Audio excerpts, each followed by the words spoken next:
Vamos lá! Hoje a gente vai mergulhar na mente de um dos filósofos mais fascinantes do século XX, o Ludwig Wittgenstein. O curioso dele é que ele nos deu não uma, mas duas respostas totalmente diferentes para uma mesma questão: como a linguagem funciona e, o mais importante, como a gente pode ou talvez não possa falar sobre o que é certo e errado. Já pararam para pensar nisso? Por que será que uma conversa sobre valores, sobre moral, pode virar uma discussão tão complexa, às vezes sem saída? Pois é, essa inquietação, essa dificuldade era exatamente o que movia a busca filosófica do Wittgenstein. Foi a pergunta que ele tentou responder a vida inteira. Bom, vamos para a primeira fase dele. A primeira grande resposta do Wittgenstein está na sua obra, que é, assim, um marco, o Tractatus Lógico-Filosóficos. Na cabeça dele, ele tinha resolvido os maiores problemas da filosofia de uma vez por todas. Como?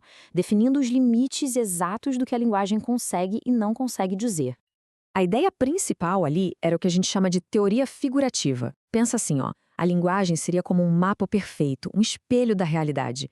Cada frase que tem sentido é como se fosse uma fotografia lógica de um estado de coisas no mundo. Se não dá para fotografar aquilo como um fato, então simplesmente não dá para falar sobre aquilo com sentido.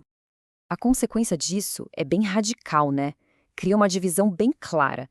De um lado, a linguagem é ótima, perfeita para descrever fatos, para a ciência, para dizer como o mundo é. Agora, do outro lado, ética, valores, beleza, o sentido da vida, para tudo isso, a linguagem não serve. Como essas coisas não são fatos que a gente pode apontar no mundo, elas não podem ser fotografadas pela linguagem. E isso nos leva à sua conclusão mais famosa, a última frase do Tractatus. Para ele, a ética era algo de extrema importância, talvez a coisa mais importante de todas. Mas, justamente por ser tão importante, ela estava além do mundo dos fatos, e por isso ela pertencia ao silêncio. Mas olha só, a história não para por aí. Anos depois, o mesmo Wittgenstein volta para a filosofia com uma visão de um mundo completamente nova, uma que basicamente desmontava sua própria obra-prima. Vamos ver como essa virada aconteceu.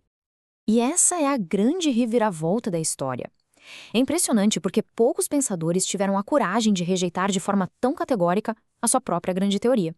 Ele olhou para tudo aquilo que ele construiu, a ideia de uma linguagem perfeita, e disse: não, eu estava errado. E aí, ele propôs uma nova metáfora, os jogos de linguagem. Esquece a ideia de mapa. Agora, a linguagem é como uma caixa de ferramentas. O significado de uma palavra não está no que ela representa, mas sim no seu uso, na sua função em cada contexto. Pensa numa peça de xadrez. Ela só tem significado dentro do jogo de xadrez, certo? Com as palavras é a mesma coisa. Elas só têm significado dentro dos nossos jogos sociais. Então, essa nova visão tem 3 pontos centrais. Primeiro, as palavras são ferramentas que a gente usa para agir no mundo. Segundo, o significado delas vem do uso prático, dentro de cada jogo. E terceiro, que é talvez a chave de tudo, a gente aprende as regras desses jogos não lendo um manual, mas vivendo, participando de uma comunidade, do que ele chamou de uma forma de vida em comum. Certo. E o que tudo isso quer dizer para a nossa pergunta lá do começo sobre o que é bom e certo? Bom, a mudança é gigantesca. A ética sai daquele domínio do silêncio e vem para o centro da nossa vida em sociedade. Nessa nova visão, a moralidade não é sobre encontrar um fato chamado bem. É algo que a gente faz em conjunto, através da linguagem. Quando falamos que algo é injusto, estamos fazendo uma jogada, um lance dentro de um jogo social, usando regras que são compartilhadas na nossa forma de vida. O grande desacordo moral, então, acontece muitas vezes quando pessoas de formas de vida diferentes estão, na verdade, tentando jogar jogos diferentes, usando as mesmas palavras. A jornada do Wittgenstein de uma teoria para outra deixa a gente com uma pergunta que é muito, muito atual. Se a nossa ética está tão enraizada nas nossas práticas, nas nossas comunidades, como é que a gente constrói pontes num mundo tão polarizado? Como podemos aprender a entender e, quem sabe, até a participar dos jogos uns dos outros?